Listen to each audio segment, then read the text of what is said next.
Thanks for coming to this midwinter press conference. I thought we needed to do this because the groundhog said that we're going to have 6 more weeks of winter, which I think might definitely be the case. And some of you may know this, but we have had a trace of snow since a trace or more of snow since January 10th.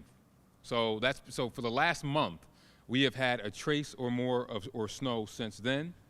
And you know, the daily averages have been, as you know, below freezing. So that has made things a little bit more difficult as opposed to last winter, where I don't think I may have talked to you once in the beginning, but it's getting extremely difficult when you have one day where it's 32 degrees, the snow might melt a little bit, and then it freezes back up.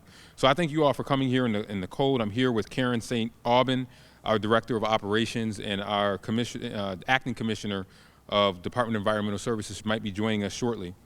I want to give a special thank you to the hardworking city crews and contractors who have been out there day and night treating and clearing the roads to ensure that our streets and sidewalks remain safe and passable for both first responders, walkers, and motorists. As we brace the code for the next few months, I want to talk about what you can expect from the city and what we ask of you to keep our community safe. But before I do that, I want to take a moment to address something that's been in the news. American Rock Salt is working to keep up with the high demands of salt orders. This is our salt barn, and we are aware of these supply challenges. However, the city has had enough salt to continue treating its streets.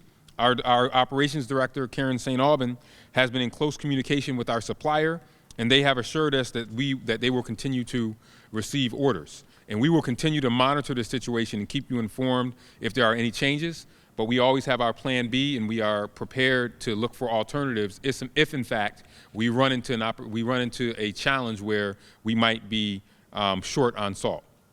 Now let's talk about what you can expect from the city this winter and how we can all do our part. So first of all, I want to add this, particularly as I talk regularly about our Vision Zero program.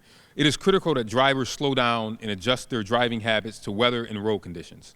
I cannot stress enough the importance of using safe driving habits in winter conditions. Speeding in snowy and icy conditions can be dangerous and put others around you at risk.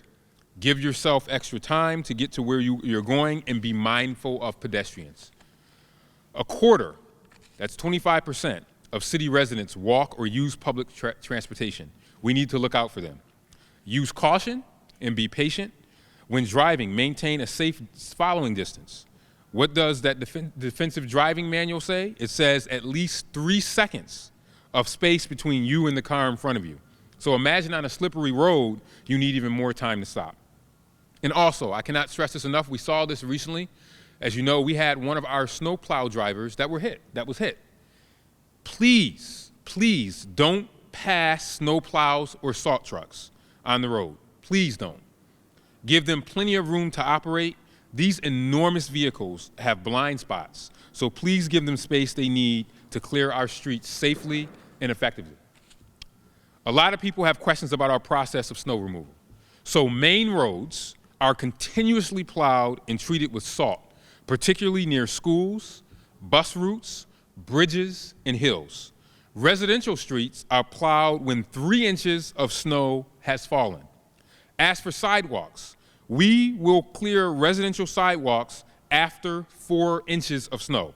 So we have it good in Rochester. Rochester, when it comes to snow plowing of sidewalks, we are only one of 3 cities in the entire nation that clears snow from residential sidewalks. So only 3 cities. I think Burlington, Vermont is another one, Rochester, and there's like one other in Minnesota. So as you know, I always bring the shovel.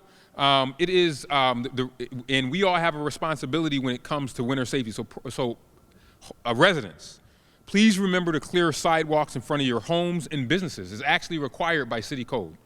And why that's important is because we clear sidewalks when it's 4 inches or more. So if you only get 1 inch of snow or 2 inches of snow, and you say, oh, it's gonna warm up, it'll just melt away, I don't have to clear it.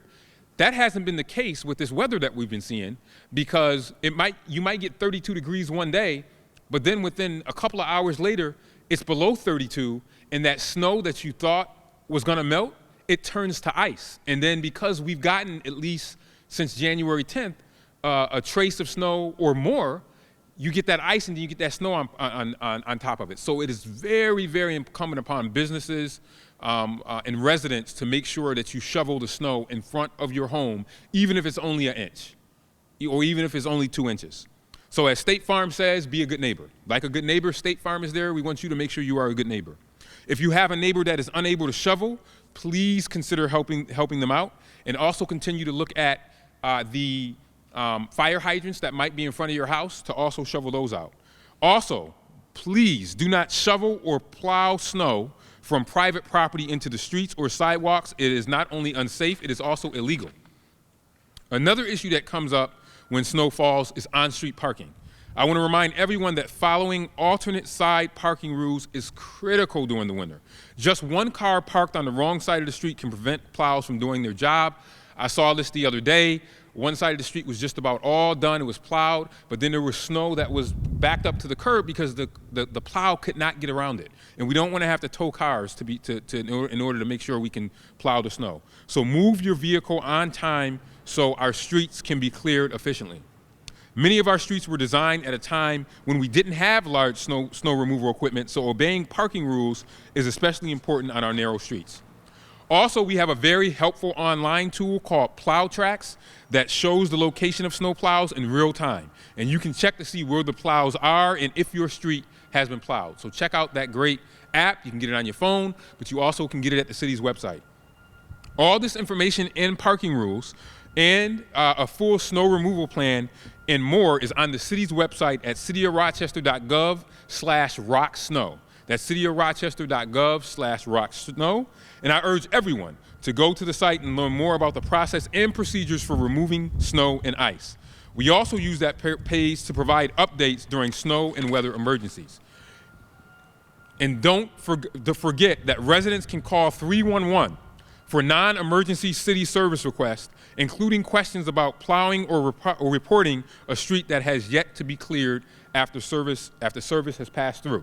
Many times people will call 911 for these issues, but we need to remember 911 is for police, fire, and medical emergencies. Please don't call 911 to report an unplowed street. Call 311. So it's 311 for an unplowed street. These are all reminders that can go a long way as we enter the last few months of winter. And finally, I want to thank you in advance for doing your part. Whether it's driving safely, clearing sidewalks, or checking on neighbors, winter can be challenging, and this winter has been extremely challenging. So you haven't seen tons of snow, but you've seen consistent snow. But we are Rochesterians. We know we can handle this snow as we move forward, but for the rest of February and March, we should be prepared if we have more snow to come.